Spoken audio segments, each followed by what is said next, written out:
70 years ago, in the frozen, unforgiving hell of the Chosin Reservoir, Sergeant Frank Jackson was a giant. He carried wounded men on his back through a blizzard of bullets, his breath frosting in air that was colder than death itself.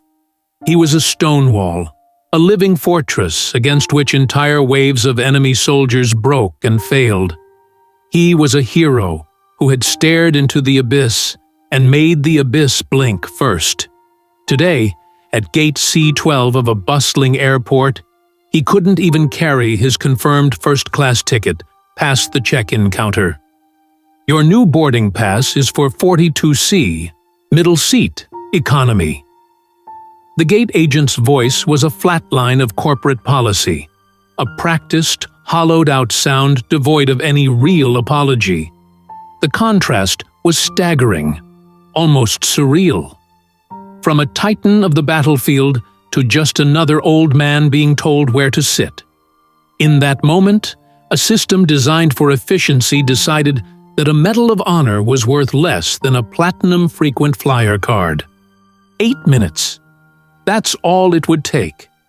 8 minutes from this moment of casual humiliation until the president of Transglobal Airlines himself would appear, breathless and pale, sprinting through the crowded terminal of Gate C-12.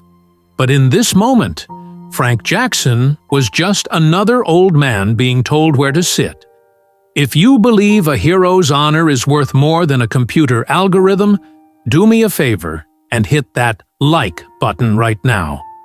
It means more than you know. Frank Jackson carried his 87 years with a quiet dignity that often rendered him invisible in the bustling chaos of modern life. His shoulders were slightly stooped, not from age, but from the memory of burdens carried long ago in a frozen hellscape few Americans could find on a map. His eyes, though clouded by time, still held a piercing clarity, a spark of the unwavering resolve that had earned him the nickname Stonewall amidst the screaming horror of the Chosin Reservoir. He wasn't a man for fanfare. His travel attire was simple: comfortable trousers, a neatly pressed shirt, and a clean but well-worn blazer that had seen better days. Tucked away in his wallet, unseen and rarely mentioned, was a copy of the citation for the Medal of Honor he'd received.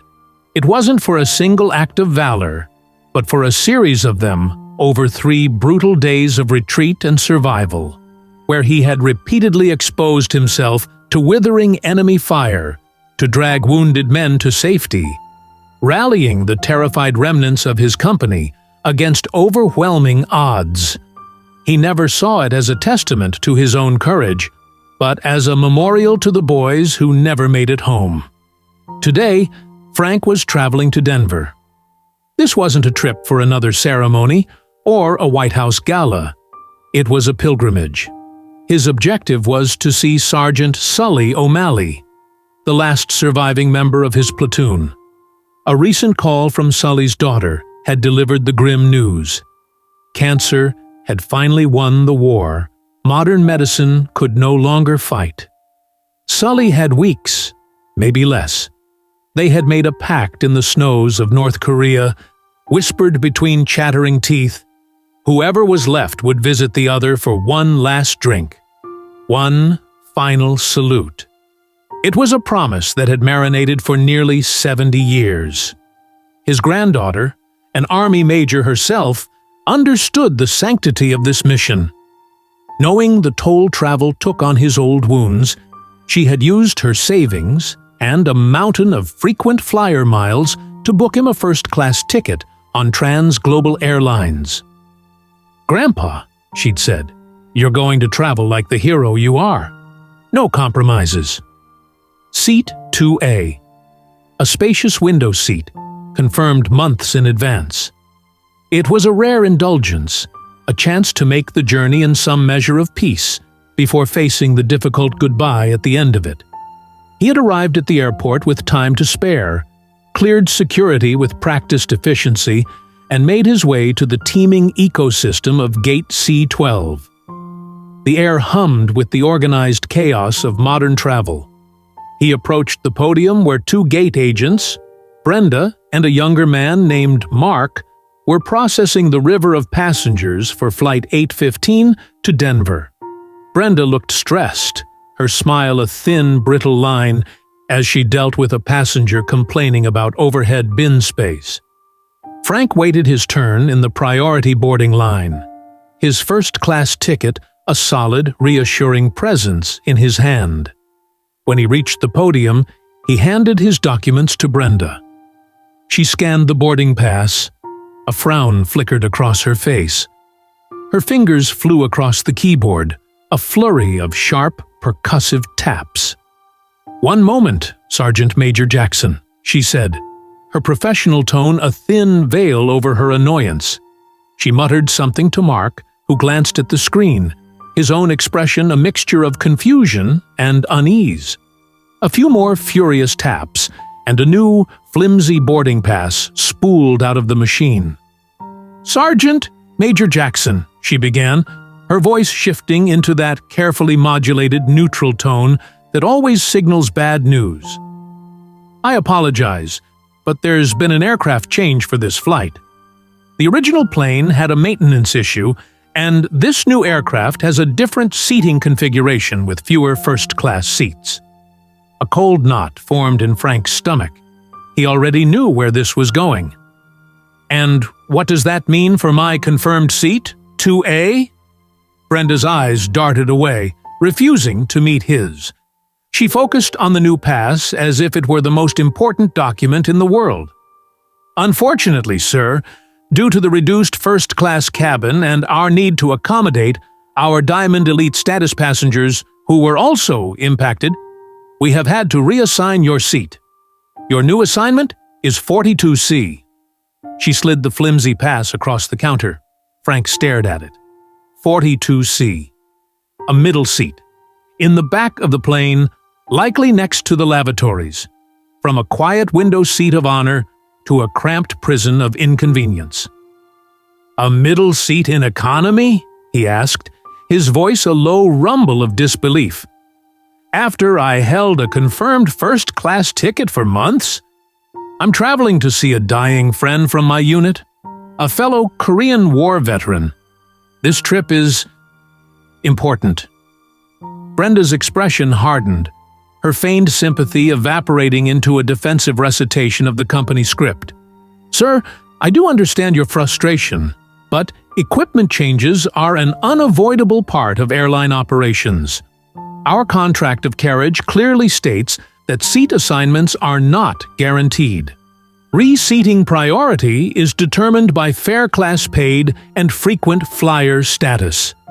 While your original booking was first class, our records show it was purchased using partner airline miles. This places you lower in the priority queue than our full fare-paying Diamond Elite members during an involuntary reseating event." The younger agent, Mark, shifted uncomfortably. He looked like he wanted to intervene, to say something, but a sharp, sideways glance from Brenda silenced him. Frank took a slow breath. "So, my reason for travel. My age, my 70 years of loyalty to this country." He paused, then added with quiet force, "and my Medal of Honor status, which is clearly noted in my passenger file per TSA and Department of Defense protocols. None of that is factored into your queue?"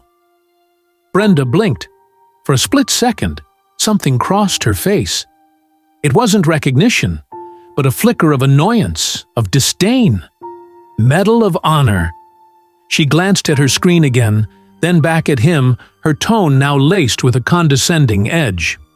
"Sir, we appreciate all of our passengers' service records.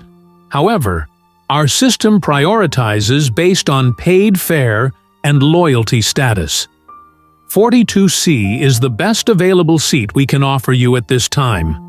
You can, of course, contact our customer service department after your flight to request a refund for the fare difference." Her voice was a final bureaucratic wall.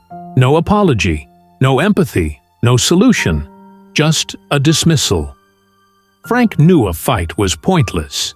He'd seen this kind of blind adherence to flawed directives on battlefields where it cost men their lives. The casual, systemic erasure of his circumstances, of the honor he carried not for himself, but for his fallen comrades, stung deeper than the prospect of a 5-hour flight in a middle seat. "I understand," he said, the words tasting like ash. He took the flimsy boarding pass, a symbol of his sudden demotion from hero to inconvenience, and stepped away. He found an empty seat in the churning chaos of the gate area. A profound weariness settled over him, heavier than his 87 years. It was never about the legroom or the free drink. It was about respect. It was about the simple goddamn decency that a system, in its infinite algorithm-driven wisdom, had deemed irrelevant. He sat there, a ghost in a crowded room, watching the first-class passengers board, the announcement a cruel twist of irony in the noisy air. As he sank into the worn airport chair, the quiet anger simmering beneath a lifetime of disciplined composure, he remembered something his granddaughter had said. "Grandpa, Transglobal has a special Veterans Honor Line. It's for active duty military and distinguished veterans. If you have any trouble at all, you call this number. It bypasses all the regular call centers." She had insisted, writing the number on a small card and tucking it into his travel wallet. He'd thought it was just a nice corporate gesture, a PR move. He never expected to need it. With a sigh that seemed to carry the weight of decades, he pulled out his wallet and found the card. It was a long shot. These special lines were often just another layer of automated hell. But what did he have to lose? He dialed the number. The phone was answered on the second ring, not by a machine, but by a calm, clear, human voice. "Transglobal Airlines, Veterans Honor Line. My name is Marcus. How can I help you, sir?" Frank, keeping his voice steady and factual, laid out the situation. "Sergeant Major Frank Jackson, Medal of Honor recipient. Confirmed first-class seat 2A, flight 815 to Denver. Purpose of travel: final visit to a terminally ill member of my unit from the Korean War. Involuntarily downgraded at the gate to 42C, economy middle, due to an equipment change. Gate agent was unhelpful." On the other end of the line, there was only the sound of swift, determined typing. Marcus listened without interruption. "Sergeant Major Jackson, can you please confirm your booking reference and your current gate number?" Frank provided the information. "One moment, sir." The line was quiet for no more than 30 seconds. Then Marcus's voice returned, and the tone had changed. It was no longer just professional. It was charged with a palpable urgency. "Sergeant Major, I see the situation now. Sir, on behalf of Transglobal Airlines, please accept my most profound and sincere apologies. This is completely and utterly unacceptable. The equipment change was real, but the handling of your reseating was a flagrant violation of our dedicated protocols for Medal of Honor recipients," he continued, his voice tight with controlled anger. "Sir, this is being escalated to the highest level of the company, effective immediately. Please do not move from gate C12. Someone will be with you very, very shortly." The line disconnected. Frank lowered the phone, a strange sense of disbelief settling over him. Highest levels, very shortly. It sounded like the kind of corporate platitude he'd learned to distrust his entire life. He leaned his head back, closed his eyes, and the cacophony of the gate area faded into a dull, distant roar. He expected nothing. He was just a tired old soldier, waiting for a middle seat on a long flight. He had no idea he had just lit a fuse, and that the explosion was only 8 minutes away. 5 minutes passed. The final boarding call for economy class echoed through the terminal. Frank remained seated, eyes closed, a statue of stoic resignation amidst the frantic currents of travel. 6 minutes. Families scrambled with their carry-ons, business travelers barked into their phones. 7 minutes. The line at the gate dwindled to a few stragglers. Then, precisely 8 minutes after Frank Jackson had disconnected his call with Marcus, the fragile piece of Gate C12 was not just broken, it was shattered. It wasn't an announcement. It was a shockwave. A human shockwave, moving at a near sprint through the crowded concourse. At its head, his face pale and beaded with a sweat that had nothing to do with the terminal's temperature, was Mr. Richard Sterling, the president and CEO of Transglobal Airlines himself. Flanking him like frantic Secret Service agents were 2 executive vice presidents, one for global operations, the other for customer experience, and his executive assistant, who was speaking urgently into a headset, her expression a mask of pure panic. They weren't walking, they were charging. They bypassed the remaining passengers, their expensive shoes squeaking on the polished floor, making a direct, unwavering beeline for the gate podium.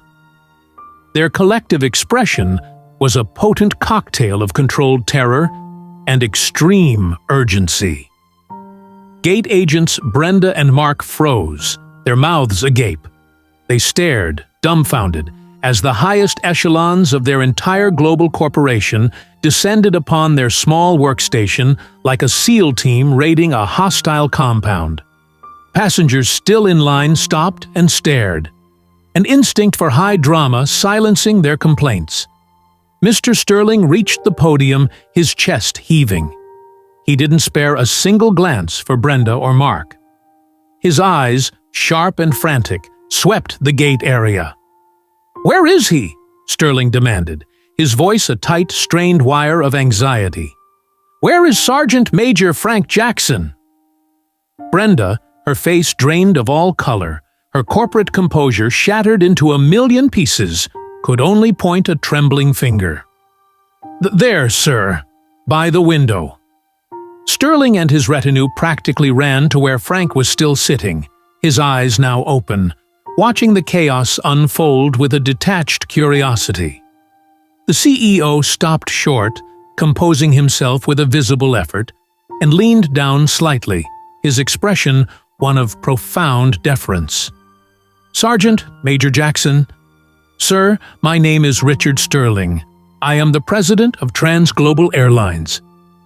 Frank looked up at the powerful, flustered man before him. He simply nodded. "Mr. Sterling." "Sir," Sterling began, his voice earnest, almost pleading, "on behalf of every single employee of this airline, please accept my most profound, humble, and absolute apologies for the inexcusable and shameful treatment you have received today. There are no words. There are no excuses. The mishandling of your seating arrangement," he gestured vaguely and dismissively back toward the podium, "was a catastrophic breakdown of our protocols, our values, and, frankly, our basic human decency. It should never, ever have happened." From their post, Brenda and Mark watched, their faces ashen. They had never seen Mr. Sterling at a gate, let alone in a state of such raw, undisguised agitation. The VP of Operations was already in a hushed but clearly furious conversation with the station manager, who had just rushed up, his own face a portrait of impending doom.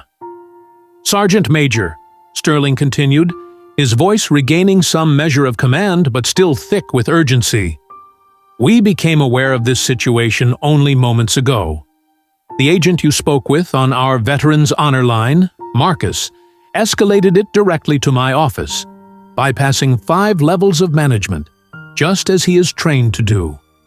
Please, you must understand, this is not how Transglobal honors our nation's heroes, especially not a recipient of the Medal of Honor." He paused, taking a breath before making a decisive, sweeping gesture. "Flight 815 will be held at this gate until this is rectified. We are currently arranging your reaccommodation in the first-class cabin. If that requires bumping one of my own executives or even myself from this flight, then so be it. You will travel to Denver with the comfort, dignity, and respect you are owed." He then added, his voice firm, "And it goes without saying, your entire trip is complimentary. Furthermore, you and your granddaughter will have complimentary first-class travel on any trans-global flight, anywhere in the world, for life. It is the absolute bare minimum we can do to begin to atone for this failure." Frank listened, his expression unreadable. Then he gave a small, weary nod. "Mr. Sterling, I appreciate your personal attention. It wasn't about the seat. Not really. It was about the principle," Sterling finished for him, nodding vigorously. "The respect. I understand completely, sir, and that is precisely where we failed you catastrophically today." He then leaned in, lowering his voice slightly, and what he said next was not for the other passengers, but for Frank alone. "Sergeant Major, can I tell you why this is more than just PR for me? My father, he was a pilot in Vietnam, a phantom driver. He flew over 100 missions. When he came home, the world had changed. People spat on his uniform. He couldn't get a decent job for years. He once told me about being turned down for a small business loan by a banker who called him a baby killer. He never got an apology for any of it. He carried that quiet bitterness, that sense of being discarded, to his grave." Sterling's eyes glistened with an unexpected moisture. "I made a promise to him, and to myself, that if I ever got into a position of power, I would make sure my organization honored the men and women he served with, that we would be the ones who said, 'Thank you,' when no one else would. Today, my company broke that promise to my father. So you see, sir, this isn't about fixing a complaint. This is about me keeping a promise. This is about honor." The confession hung in the air, a stunning moment of raw, personal truth in the sterile, impersonal environment of the airport. It transformed the situation. This was no longer a CEO managing a corporate blunder. This was a son trying to right a generational wrong, offering a heartfelt apology not just to Frank, but to the ghost of his own father. He then turned to his VPs, his voice once again sharp and commanding. "Reconfigure that first-class cabin now. Find Sergeant Major Jackson the best possible seat. Personally, escort him aboard." He then looked back at Gate Agent Brenda, and his eyes were like chips of ice. "Ms. Miller," he said, his voice dropping to a dangerously quiet level. Your direct supervisor, and I will be having a discussion in my office as soon as this aircraft is airborne. We will be discussing policy interpretation, corporate values, and the precise meaning of the words Veterans Honor Line. Brenda looked as if the floor had dropped out from beneath her. Mark, beside her, just looked utterly miserable, a pawn in a game he never wanted to play. The airline president turned back to Frank, his expression softening once more into one of pure deference. "Sergeant Major, is there anything at all I can do for you right now? Coffee? Anything?" For the first time that day, a faint smile touched Frank Jackson's lips. "Just getting to Denver in time to see my friend would be appreciated, Mr. Sterling." "You will be there, sir," Sterling vowed, his voice filled with the conviction of a man on a mission. "You will be there. With full honors." This was more than an apology. It was a reckoning, a declaration that even in the cold, transactional heart of a multi-billion-dollar corporation, a single act of disrespect toward the right person could ignite a firestorm of accountability, a firestorm powerful enough to bring the president himself running. For Richard Sterling, This wasn't just about business anymore. This was about a promise made to his own father, now being fulfilled for a stranger who wore the same quiet mantle of service and sacrifice. The boarding process for Flight 854 sa Denver Kidin sa Mebayan Hydride Mainan Itinid had become a spectacle. Richard Sterling, the CEO of TransGlobal, personally walked Sergeant Major Frank Jackson down the jet bridge, his entourage trailing like a royal court. The hushed, furious conversations of the VPs, the frantic whispers into headsets, it all faded into a respectful silence as they reached the aircraft door. The lead flight attendant, already briefed on the situation, greeted Frank not as a passenger, but as a dignitary. "Welcome aboard, Sergeant Major Jackson. It is our distinct honor to have you with us today. Please allow me to show you to your seat 1A. As Frank stepped into the first-class cabin, a man in an expensive suit who had been settling into seat 1B looked up, initially annoyed by the delay and commotion. He was about to make a sharp comment when he saw the cluster of airline executives and the palpable deference being shown to the old man in the simple blazer. He then saw it. Pinned discreetly to Frank's lapel, almost hidden, was the small, star-shaped, blue-ribboned medal his granddaughter had insisted he wear for the trip. The man's face, a mask of tech industry arrogance just moments before, changed instantly.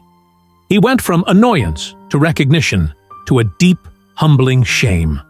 This man, a young, self-made CEO named David Chen, unbuckled his seatbelt and stood up.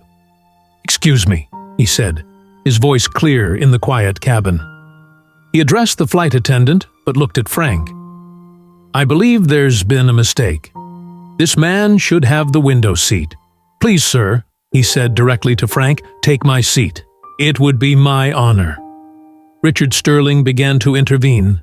"Sir, that's not necessary, we can—" But Chen cut him off gently. "No, it is necessary. I was sitting here, annoyed about a 5-minute delay, while this gentleman, he earned this seat, and 1,000 more like it 70 years ago. Please, I insist." He stepped out into the aisle, leaving the premier seat open. Frank, ever gracious, simply nodded. "Thank you, son."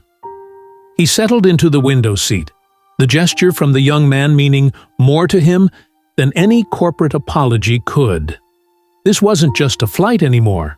It was a classroom, and a powerful lesson in honor was being taught at 30,000 feet.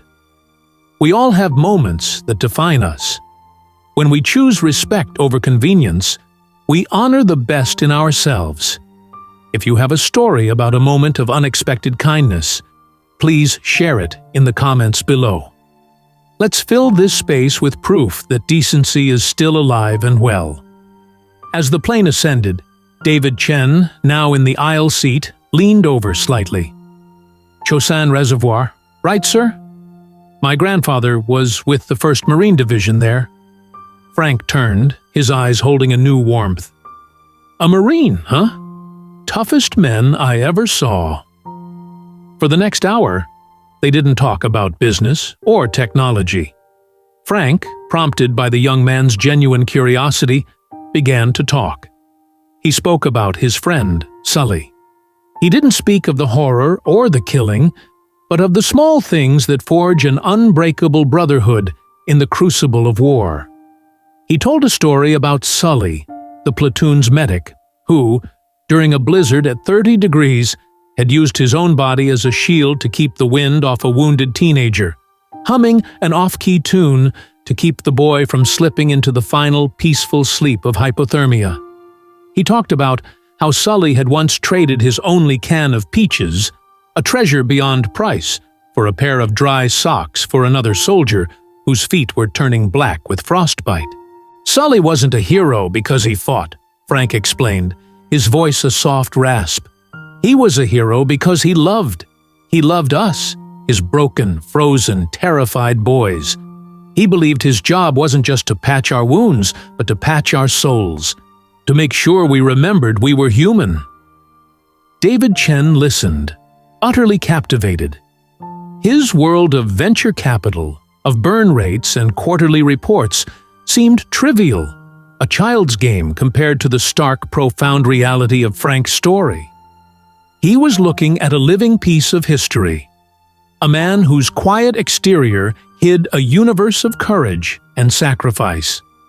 He finally understood. The Medal of Honor wasn't a decoration.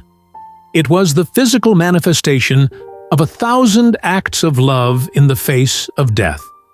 Meanwhile, the echoes of the incident at Gate C-12 were reverberating through the entire transglobal corporation.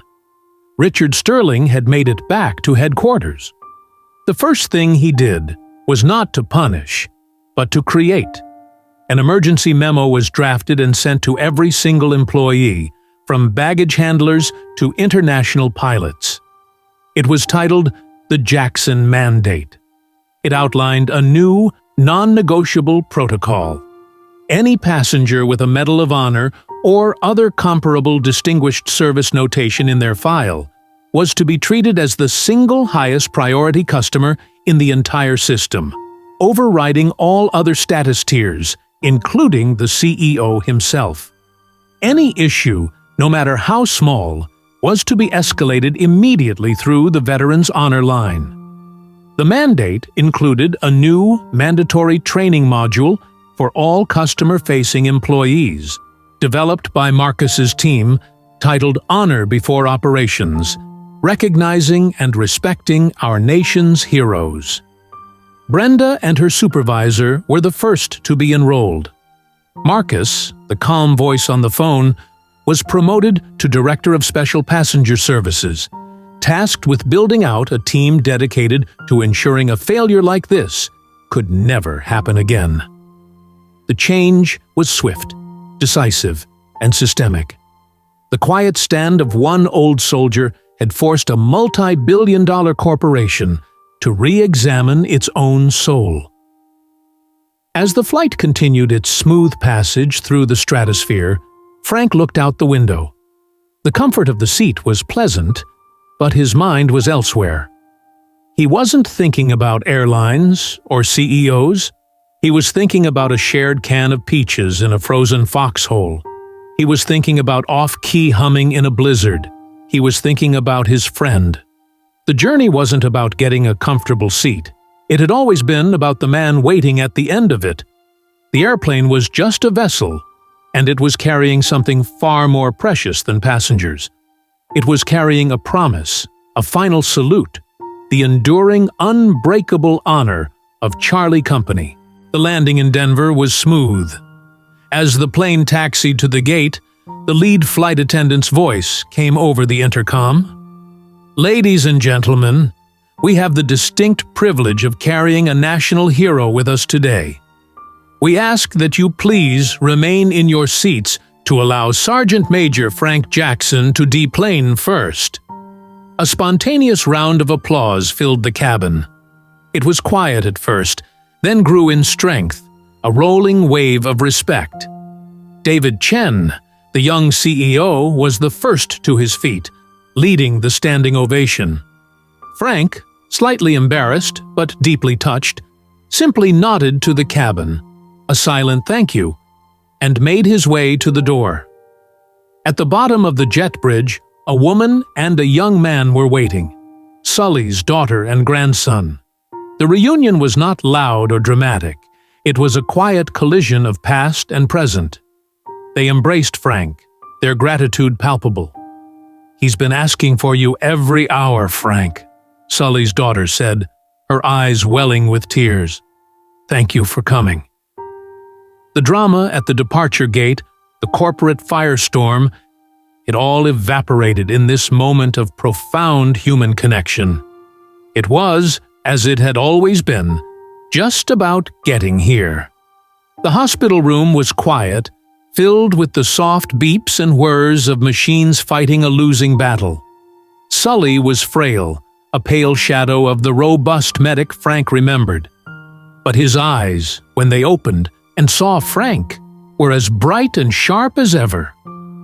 "Stonewall," he whispered, a grin cracking his dry lips. "Knew you'd make it, you old goat. Took you long enough." Frank pulled a chair to the bedside. "Had a little turbulence on the way," he said, a small smile playing on his own lips. They didn't need to say much.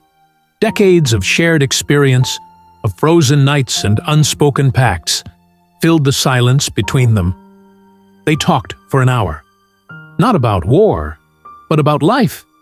About their children and grandchildren. About the funny-looking cars these days. About the shocking price of a good steak.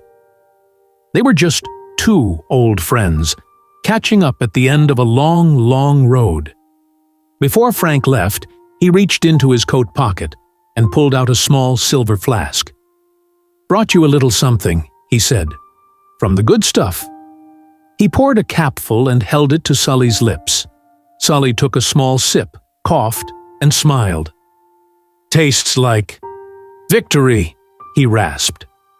It was their final salute, a promise made in the depths of hell, fulfilled in the quiet peace of a hospital room.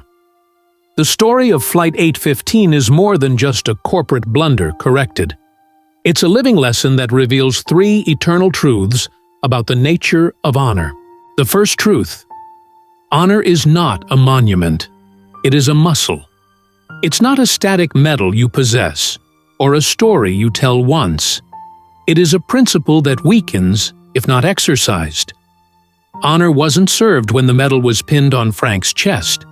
It was served when he stood with quiet dignity and made the call. It was served when Marcus, an anonymous voice in a call center, refused to accept injustice. It was served when a CEO sprinted through a terminal and when a young man gave up his seat. Honor requires daily action, constant vigilance, and the courage to practice it when it is most inconvenient. The second truth: systems are built to be blind, but people are born to see. It's easy to blame a faceless algorithm or a cold corporate policy.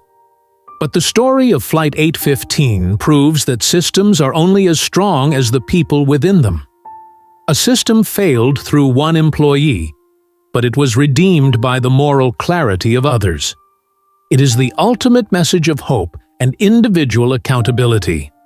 A single person of conscience can still be the emergency brake that stops the entire heartless machine. The third and most important truth: a legacy is not what you own, it's what you pass on. Frank's journey was never for himself. The true climax wasn't receiving an apology, it was giving his friend a final moment of peace. And the true legacy wasn't in the corrected ticket, but in the Sully O'Malley Veterans Initiative. The kindness Frank showed David Chen on that flight, the story he told, became a seed that grew into a forest of opportunity for a new generation of veterans. This is the ripple effect of honor. It is never-ending, and that leads to the final truth, the one that belongs not to the story, but to us. The final salute is yours. There are Frank Jacksons all around us. They are in our grocery stores, our neighborhoods, sitting quietly in our airports. They don't wear their heroism like a uniform, but it is woven into the very fabric of their being. They are not looking for applause, only for a small measure of the respect they earned. You have the power to be the Marcus in this story. You have the power to be the David Chen. You have the power to see them, to listen to their stories, and to offer a simple gesture of gratitude. True heroism never really dies. It lives on in the promises we keep and the inspiration we choose to become. If the story of Sergeant Major Frank Jackson and his final salute touched your heart, please subscribe to NX Incredible Stories. Help us continue to share the legacies of these incredible men and women, and together, let's ensure that their brand of honor is never forgotten.